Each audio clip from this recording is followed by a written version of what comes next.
moment in court as the brother of Amber Guyger's victim forgave her and asked for an embrace. She sobbed in his arms. No justice, no peace! But outside the courtroom, outrage as Guyger learned her sentence. And assessed the defendant's punishment at 10 years imprisonment. The prosecution had asked for no less than 28 years, the age Botham Jean would have turned this week. The jury took less than 2 hours of deliberations to hand down the sentence, capping a dramatic trial. During today's emotional punishment phase, John's father broke down on the stand, saying his family is brokenhearted. I'll never see him again. And I want to see him. I still want to see him. His son was shot and killed last September in his own apartment. Guyger claims she mistook him for a burglar after accidentally barging into his unlocked apartment, thinking it was her own. Today, for the first time, we heard from Guyger's mother, who described how her daughter was sexually molested by a man she dated. Karen Guyger says her daughter was distraught after Jean's death. She was taking his place. She feels very bad about it. Before the proceedings ended, the judge gave Amber Guyger her personal Bible and told her this is where you need to start. Gabe, there have been a lot of emotions from this case, but my goodness, that hug we saw, what a moment of grace from Botham Jean's brother. What is the mood there? What was the mood at the courthouse when that happened? Yeah, Lester, that brother is just 18 years old. The district attorney just telling us that he's never seen anything like it in his career. Botham Jean's mother is using this moment to call for reforms at the Dallas Police Department, but some activists are calling for protests, saying the 10-year sentence is too lenient.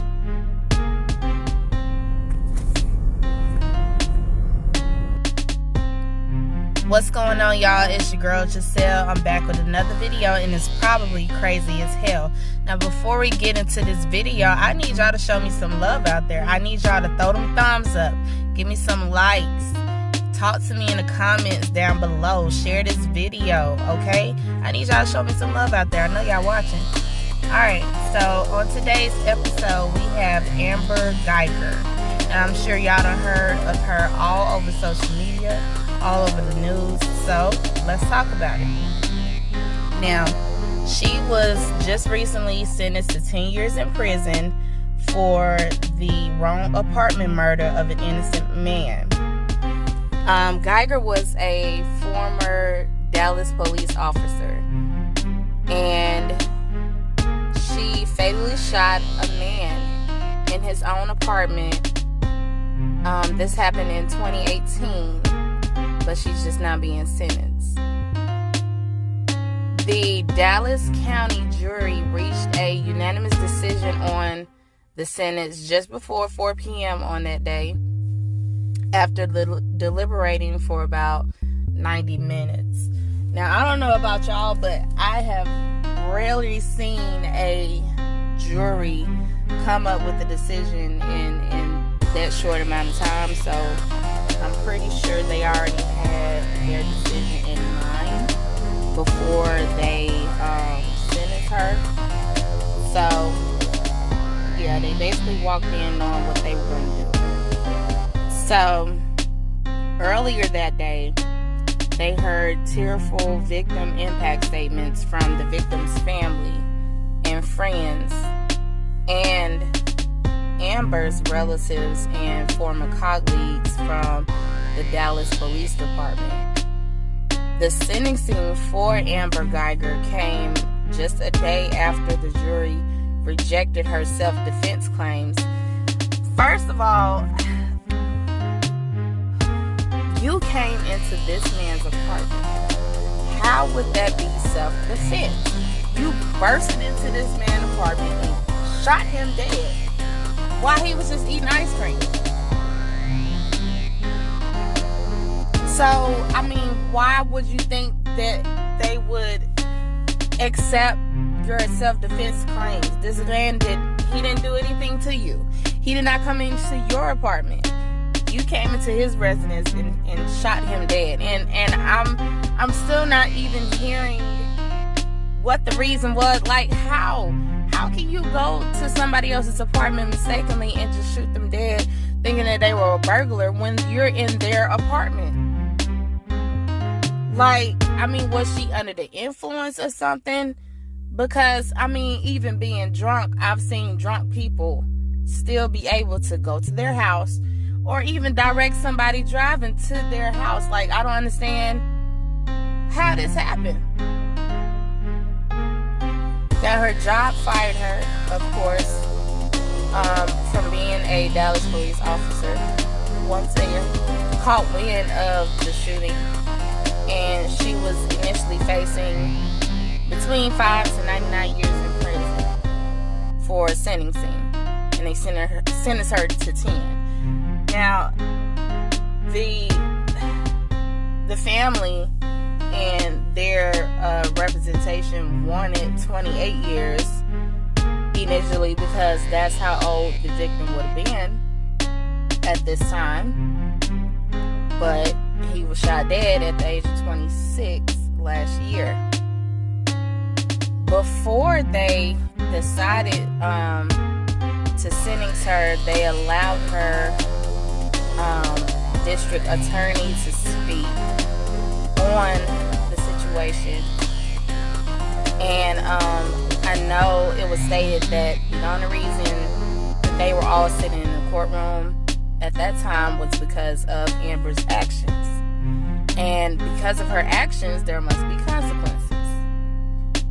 They also left the courtroom with a quote from the eulogy given by the victim's minister at his funeral. And he stated that to the defendant, he was just a silhouette in a room. But to everyone he knew, he was the brightest light in the room.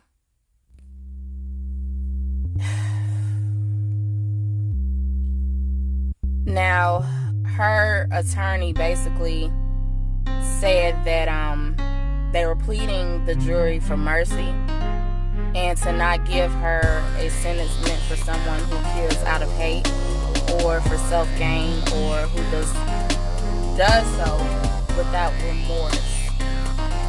She's incredibly remorseful, and she made a series of horrible mistakes that caused her to pull the trigger in an instant, and that instant is something she'll have to live for the rest of her life.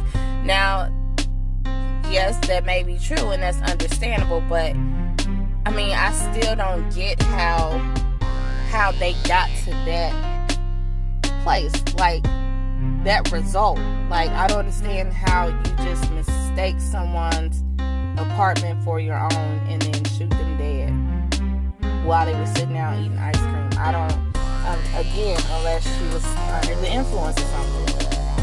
She had to be, because you can't tell me that you came home from work or whatever it is that you were doing, not under the influence, sober, fine. You go to your apartment every single day. So nothing about your apartment changed that night. So I don't understand how that could happen. But yeah, 10 years, I mean, it's definitely not going to bring back his life.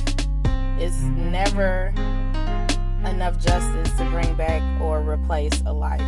Like, it's just never satisfying. And I know, even though she's being sentenced, like, that still doesn't change the fact that he's gone. For his family, for his friends, loved ones, none of them.